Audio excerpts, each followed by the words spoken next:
Hi, my name is Mr. Lewis, and today we're going to be creating a global circulation model. So the first thing we need to do is we need to have our representation of the Earth. Of course, we know the Earth is not a perfect spheroid, it is a geoid, but for the purpose of this, we're going to use a circle.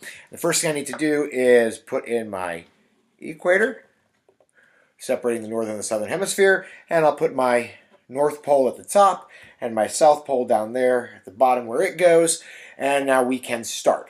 So the first thing we have to do is we have to remember back to science and how air behaves. And we know that warm air rises because it's less dense, and cold air sinks because it's more dense. I like to think of warm air kind of like my bubbly outgoing friend that wants to mix and mingle, and cold air as like your curmudgeon-y old grandpa that wants to hunker down and be by himself.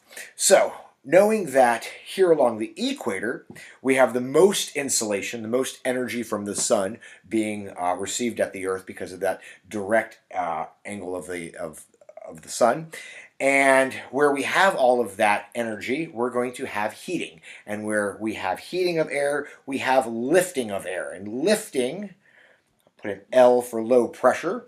Where we have lifting, we have low pressure. And I can remember low pressure and lifting because they both start with L. And so the sun is going to heat here at the equator, and that air is going to get hot, and it's going to lift. And it's going to lift up and off the surface. And we also know at the North Pole, where we have the least amount of solar insolation, we're going to have cooling and sinking. And so where we have sinking air, right, sinking from aloft to the surface, we have a high pressure. So I'm going to put an H there at the poles for the high pressure. So now we have our our thermal low and our thermal high, and we can begin building our model. So this air from the equator, it's lifting, and it has nowhere to go once it gets aloft to the tropopause. It can either move north or south,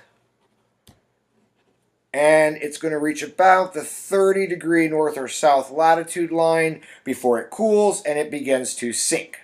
And as we know, wherever we have sinking air, we have a high. So I'll put my dynamic high in there. It's dynamic because it will change a little bit where it's at based off the season.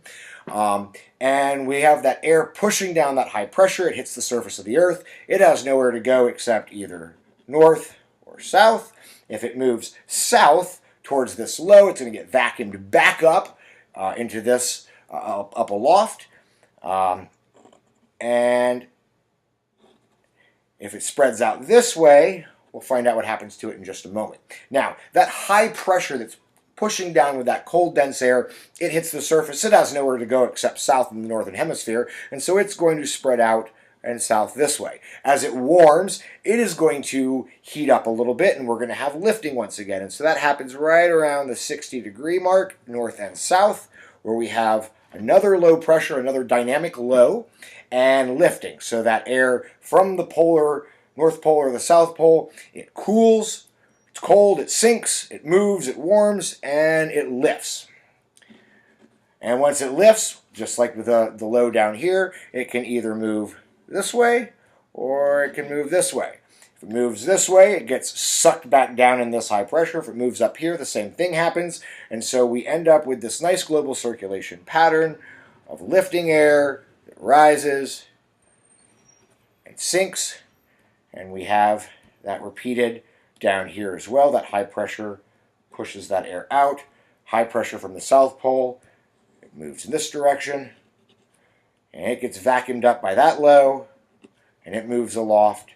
And so we have this really cool circulation pattern that is replicated in the northern and southern hemisphere. And we end up with 1, 2, 3 cells of circulation. This one is the polar cell, obviously, because it is up here at the pole. We call this one the Ferrel cell, and we call this one the Hadley cell.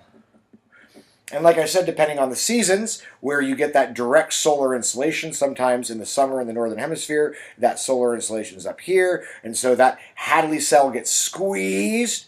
And then in the winter, for the northern hemisphere, when the solar insolation is a little bit farther down here at the Tropic of Capricorn, the Hadley cell expands. And so there we have our global circulation pattern model.